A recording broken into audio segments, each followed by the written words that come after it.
Well folks, there's something in my garage that I thought I would never see.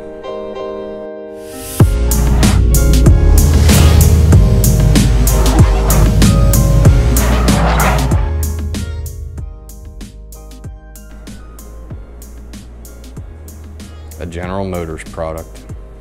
What's up everybody? Today we're working on Joe's Silverado. This is a 2005 Silverado 1500 with a 4.8 V8. It's a what do they call them? Z71s. This is a Z71 with the 17-inch wheels. And Joe's had an issue with his four-wheel drive switch and also his fog light switch is broken.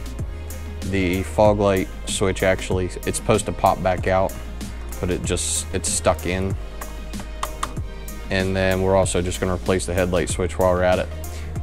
So with these Silverados, these have probably the easiest dashes to take apart, and I'll give GM credit for that, because if you were to try my truck, granted my truck's a little bit newer, but no thanks, it'd be a pain in the ass.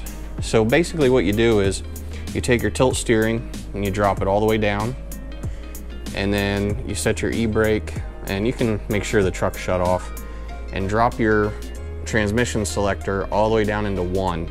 It'll be the lowest position that you have. And then the trim piece, which Joe has sitting in the passenger seat over there, you just get your fingers behind it, pop it out, and it's just got these little clips, and the whole thing pops off, and then you're right there. There's no screws to take out for these switches. They're just tabs. So I think what we'll do is pull the four-wheel drive switch first, and then before we put it back, we'll pull the fog light since it's right on top of it, and then we'll pull the headlight, and then we'll put them back in the reverse order: headlight, fog light, and four-wheel drive switch. Now the issue with Joe's four-wheel drive switch, he has no lights on it, and no matter what you select, it doesn't do anything, but it seems to be intermittent. Sometimes there's lights, sometimes there's not. What makes us think that the switch is bad is when you turn your headlights on, for instance, you do get some backlighting on it, but not all the time. I think that's intermittent as well.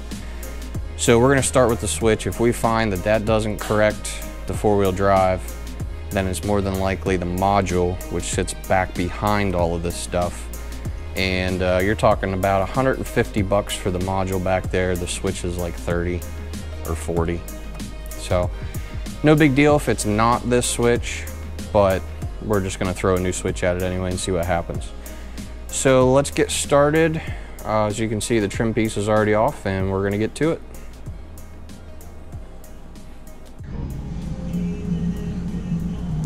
All right, here's the new switches for anybody that's looking for part numbers. These were ordered off of Rock Auto, and best prices really for these switches compared to your AutoZone and Napa, and the shipment was really quick. Shipping was 2 days from the date I ordered. So part number for the fog light and bed light switch, AC Delco Delta 7096 Charlie. The headlight switch is by Wells, and that part number is Sierra Whiskey 5970. And the four-wheel drive switch is by Airtex, and that part number is 1 Sierra 1104. So the most beneficial thing you need to get the tabs are small flat-headed screwdrivers, and I have my little mini one here and then a standard Craftsman one. So I'm going to have Joe do the actual removal of switches. So we're going to start with the four-wheel drive switch. Now there's a clip up top, yep, and then one on the side.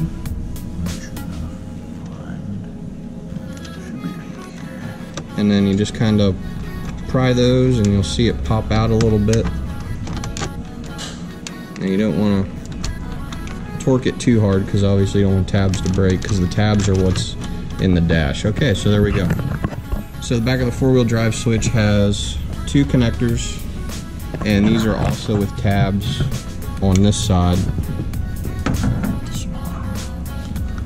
And you just pop the tabs off. Now, obviously they're two different sizes, so it's easy to remember, you know, which one goes where on the new switch.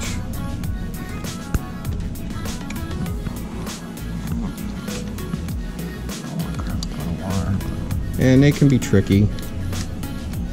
Yep, there, just pry that up and out it comes.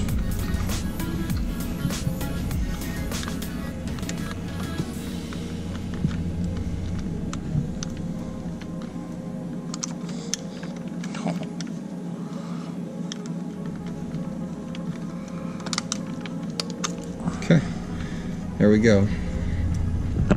So this is the old switch, which looks actually in really good shape. I'm just not sure. Made in China, 1536. Let's look at our new one. Does not have a sticker like that, so I'm not sure where Airtex gets their parts. But regardless, we're gonna put the new one in. So we'll just set the old ones to the side. Doesn't sound like there's anything loose in it, and we'll move on to the fog light switch. I think the fog light switch may only have one tab, or two, one on top, one on bottom, possibly. But I think it's just one. There's there one on the side again.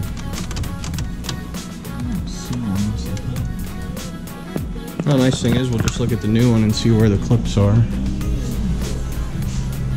It is top and bottom. There's a tab and there's a tab. So there's one on top and one on bottom.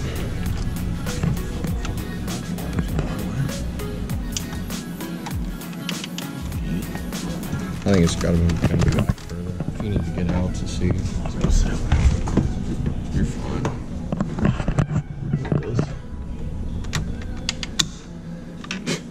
Snaps it back. Pushed it back in.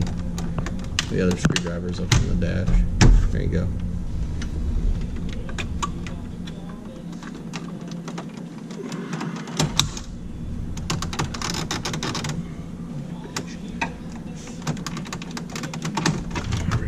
Alright.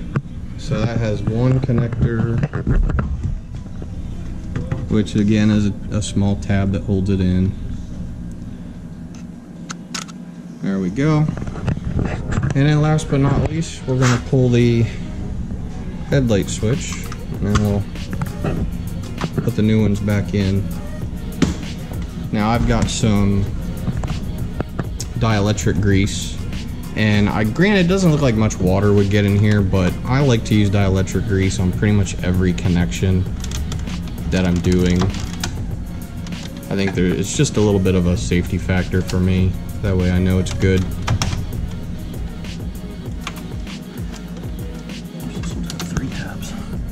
And the headlight switch, which has a pretty heavy connector because of everything that goes through it. That's an inside tab. Yep. Alright, so the old ones are all out. This one might be OE, judging by the long barcode on the back.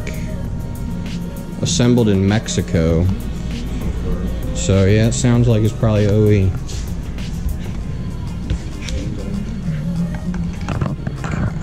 Old one on the bottom, new one on the top.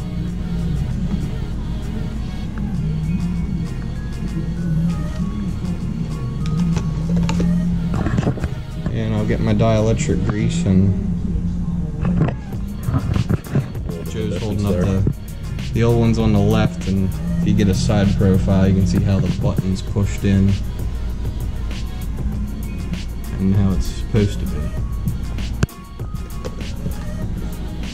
So I use Permatex dielectric grease, and what I usually do is I put it not on the pins, I put it on the connector and just smother a little bit across there and then plug it in.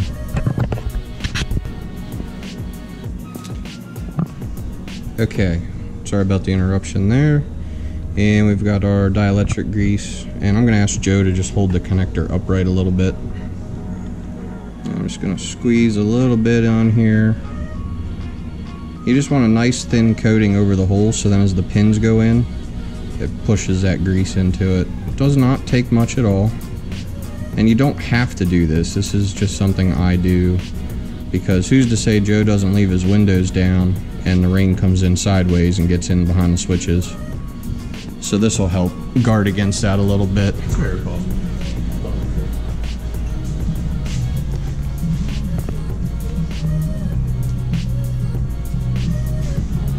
You got the new switch? Yeah. Okay. So it's quite simple. You can see one side has a ridge and then one side's cut out. And then you just slide it in until it clicks. Like that. And then you push it in because it has tabs, there's no screws, so you just push it in until it clicks. That's it. And let's see, next we've got fog lights.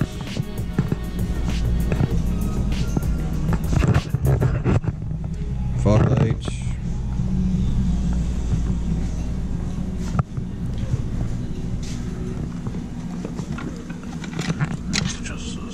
And another just light thin coating.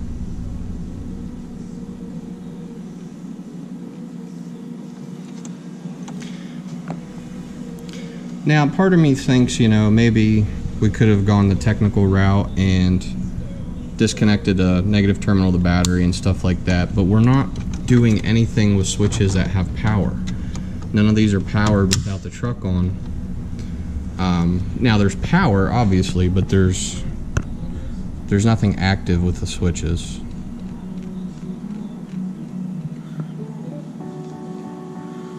And I'll go get the new 4-wheel drive switch. But what happens is the switch talks to the module tells the automatic transfer switch, or automatic, I think that's what it is, automatic transfer switch? Or a switch on a transfer case what to do. And if your switch is good but it's still not working, then your module's bad. If your module's good and your switch is bad, it's not going to work. So there's really only two possibilities. Now the switch on a transfer case can go bad, however that's a lot harder to diagnose and not an expensive part overall either, the switch underneath the truck. So I think what we might do is just turn the truck on, make sure the switches work, and see if we get any action out of this new 4-wheel drive switch.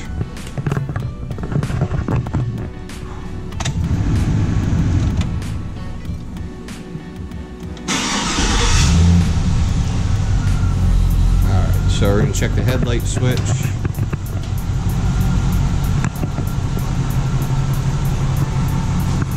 Low beams work. High beams work.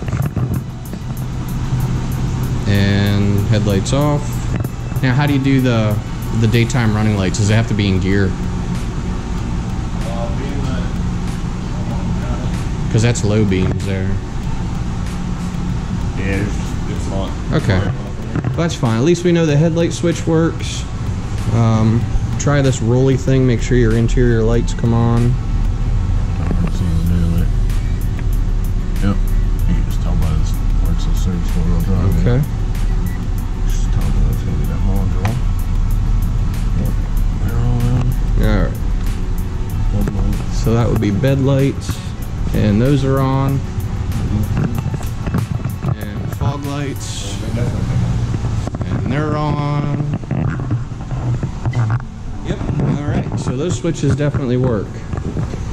Now, the question is, do we have 4-wheel drive? Nothing. And it's That should be looking a little like, orange. yeah. So we got backlighting, as you can maybe see. There's backlighting on the switch.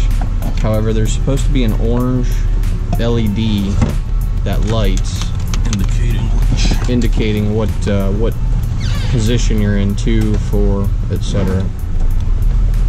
Yeah, it's not even showing the neutral. It's in neutral right now, and it's not even showing neutral. So more than likely the 4-wheel drive module is bad. And there was a message on the display, it said service 4-wheel drive, so we'll have to look into that a little bit.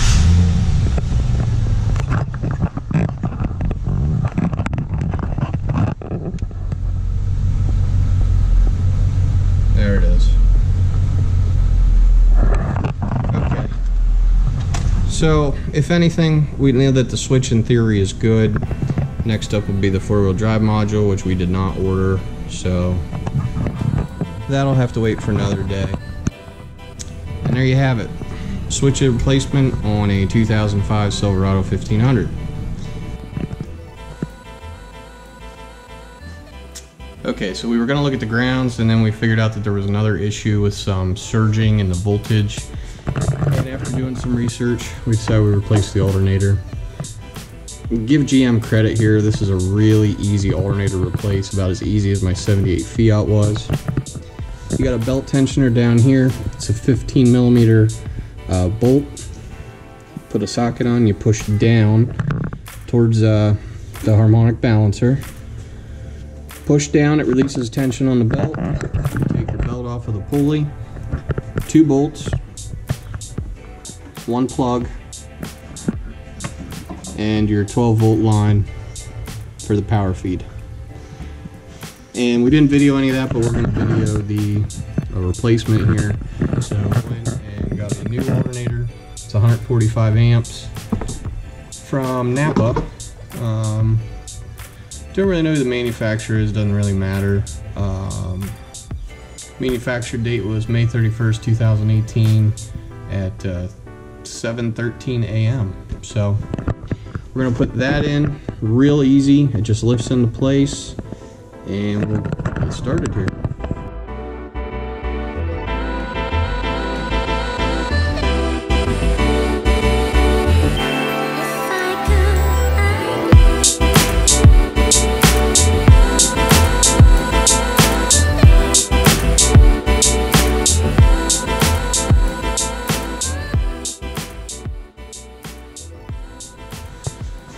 Okay, so getting the belt on was different. It was interesting.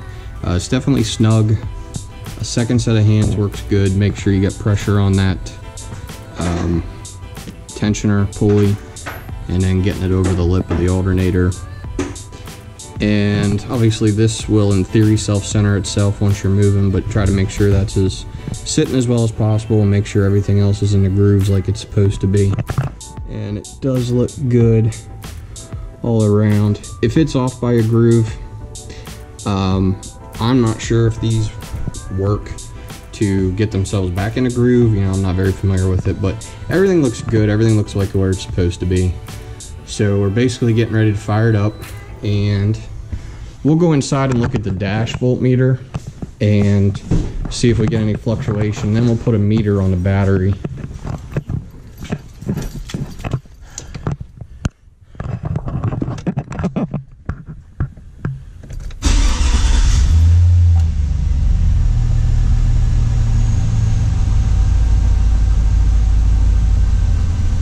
Okay.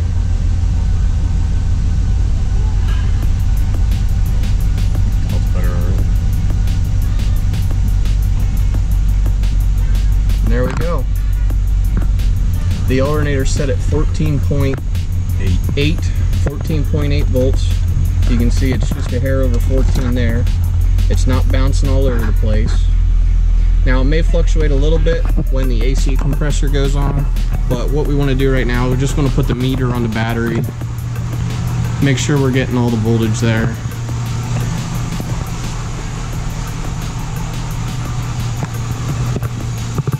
Already sounds a lot better, sounds more stable.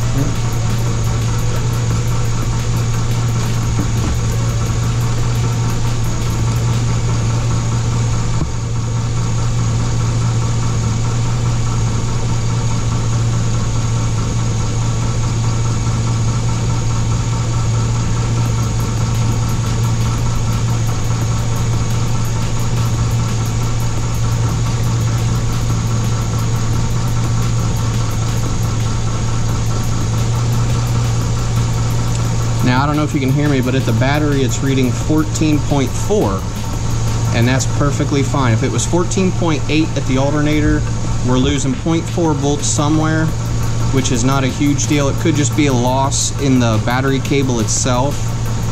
As long as we're getting over 13. 13 is kind of like a bottom line for an alternator to a battery. We're good to go. So if Joe wants to pick up the camera, you can show the multimeter here.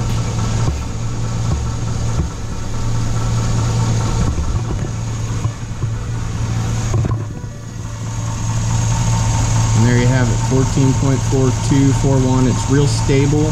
It's not jumping all over the place. There's some fluctuation from my hands, probably a little bit. But yeah, awesome.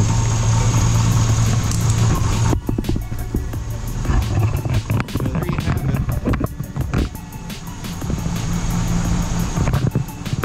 it. A 2005 Silverado 1500 Z71. New switches. Now the four-wheel drive switch, you know, we still got nothing on that, so that'll have to get looked at. The check engine light's gone. It is.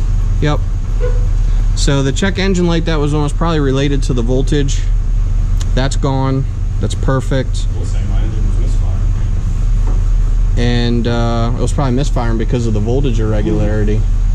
Yeah, it said it was, I had like a 1 and 3.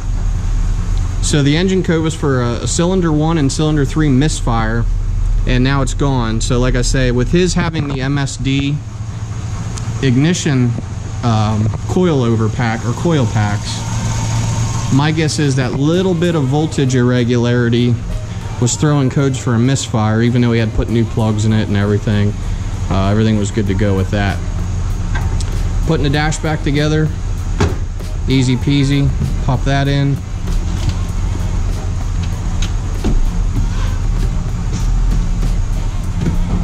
Put your transmission all the way down into 1.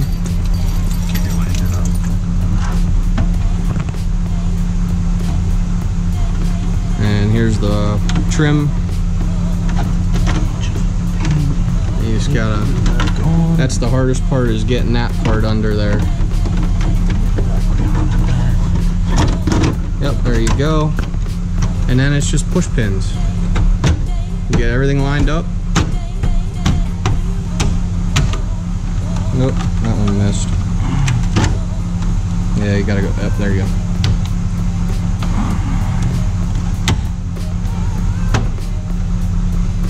That's it.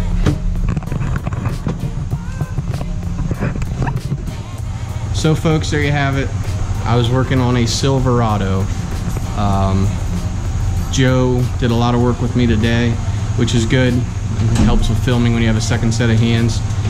And I'm thankful we got what we did done. It didn't fix the four-wheel drive, but we'll work on that another time. And then we have something to do with his LED turn, brake, and reverse lights that's there between the bumper and the bed. Plugs into the 4-prong trailer connection, but we have to wire up the reverse light. So that's really easy, just a simple T connection, like a T-tap, and we'll be done with that. But that's for another day. It's hot and people got stuff to do, so we're gonna cut it here. Hope you all enjoyed that. We'll catch you later. Bye bye now.